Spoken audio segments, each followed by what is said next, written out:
Hello friends, स्वागत आहे तुमचं पुन्हा एकदा बाईट्स विथ प्रणू चॅनल मध्ये। मी आहे प्रणू, ही आहे मम्मी आणि तुम्ही आपल्या चॅनल मध्ये पाहता फूड, कुकिंग आणि ट्रॅव्हल रिलेटेड व्हिडिओज। सो आज ना आपण अगदी मस्त अशी भडंगची रेसिपी घेऊन आलेलो आहोत। कोल्हापुरी भडंग आपण आज बनवणार आहोत। अगदीच 5-10 मिनिटात हा भडंग बनतो असं तुम्ही म्हणू शकता। चला तर मग अजिबात उशीर न करता आपण लगेचच रेसिपीला सुरुवात करूयात।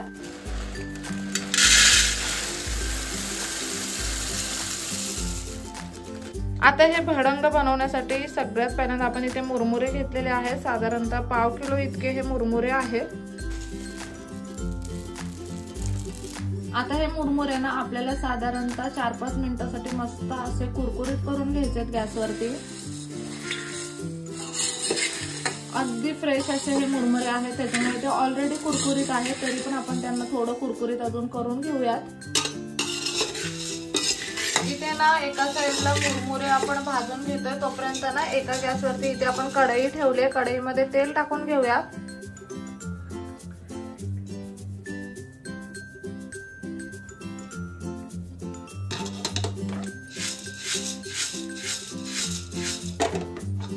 इथे मुरमुरे आपले मस्त असे कुरकुरीत करून झालेत। आता आपण याचा गॅस बंद करून ठेवलाय।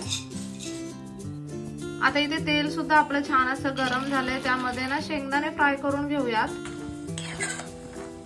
आता हे शेंगदाणे आपल्याला तेलामध्ये मस्त असे फ्राय करून घ्यायचे।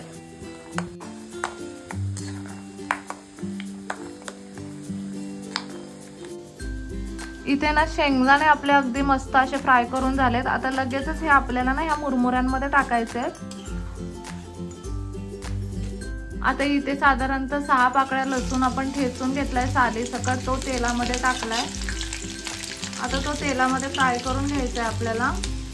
हा लसूण आपण तेलामध्ये मस्त असा फ्राय करून घेतलाय। आता ह्याला पण या भडंगमध्ये टाकूयात। आता ना इथे कढीपत्ता टाकलेला आहे आपण। आता इथे कढीपत्ता आपल्याला तेलामध्ये छान असा कुरकुरीत करून घ्यायचा आहे। आता हा कढीपत्ता आपण यामध्ये टाकून घेऊयात।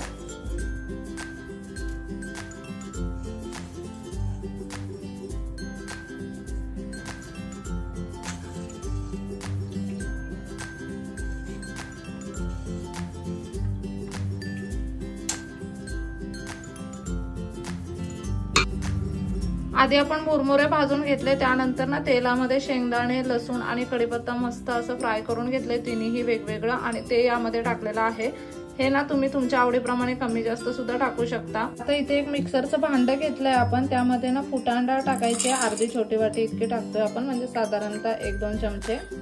यामध्ये ना लाल तिखट टाकायचंय, 1 चमचाभर इतकं लाल तिखट घेतलंय आपण। 1/2 चमचा हळद टाकायची आहे। चवीप्रमाणे मीठ टाकायचंय। आता ना आपल्याला हे सगळं मिक्सर मधून वाटून ह्याचा एक मसाला तयार करून घ्यायचा आहे। इथे तुम्ही पाहू शकता, हा एक मस्त असा मसाला आपण वाटून घेतलेला आहे। कोल्हापुरी मसाला आपण वाटून घेतला असं तुम्ही म्हणू शकता। आता ना इथलं आपण कढईमधलं तेल ना थोडंसं कमी केलेलं आहे, साधारणतः 3 चमचे इतकं तेल आपण कढईमध्ये ठेवलंय। ते छान असं गरम सुद्धा झालंय। आता गॅस बंद करूयात आणि हा जो मसाला आपण तयार केला होता ना, तो आपल्याला तेलामध्ये थोडा फ्राय करून घ्यायचा आहे।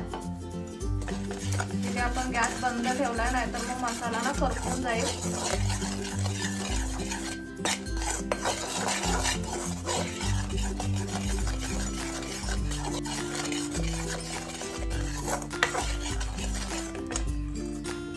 आता हे ना आधी सगळं व्यवस्थित मिक्स करून घेऊयात।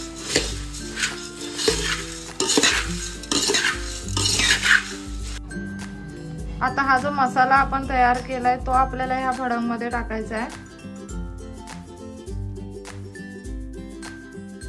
छान असं मिक्स करून घ्यायचंय।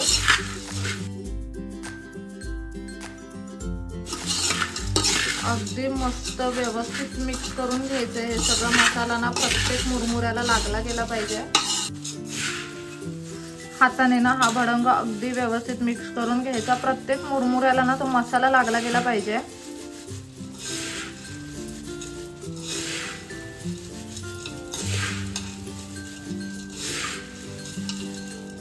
तर तुम्हाला जर हा भडंग झणझणीत हवा असेल ना तर असाच खायचा, किंवा थोडासा तिखट आणि थोडासा गोडसर असा हवा असेल ना तर ना हा भडंग जेव्हा गार होईल तेव्हा त्याच्यामध्ये ना वरून पिठी साखर टाकायची।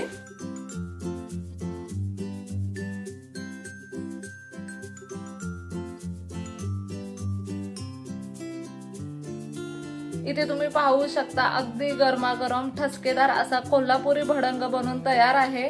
खूप सोप्या पद्धतीने हा भडंग आपण बनवलाय ऍक्च्युली आणि ना हा खायला अगदी झणझणीत लागतो। आणि जर तुम्हाला खूप जास्त झणझणीत नको हवा असेल ना तर वरून तुम्ही याच्यावरती जेव्हा भडंग गार होईल ना तेव्हा पिठी साखर सुद्धा टाकू शकता। पिठी साखरेने सुद्धा हा भडंग खूप छान लागतो। खूप सोप्या पद्धतीने 5-10 मिनिटांमध्ये हा भडंग आपण बनवलेला आहे। मस्त असा स्टीलच्या हवाबंद डब्यामध्ये तुम्ही हा भडंग स्टोअर करू शकता। जेव्हा भूक लागेल तेव्हा नाश्त्याच्या वेळी हा खाऊ शकता। अतिशय उत्तम पर्याय आहे चहा सोबत खाण्यासाठी वगैरे किंवा हलकी भूक लागली असेल तर। सोपी अशी ही भडंगाची रेसिपी तुम्ही नक्की ट्राय करा आणि कसा वाटला व्हिडिओ आम्हाला कमेंट करून नक्की सांगा। चला तर मग नेक्स्ट व्हिडिओ मध्ये भेटूया। तोपर्यंत मस्त खा, भरपूर फिरा आणि आनंदी राहा। बाय।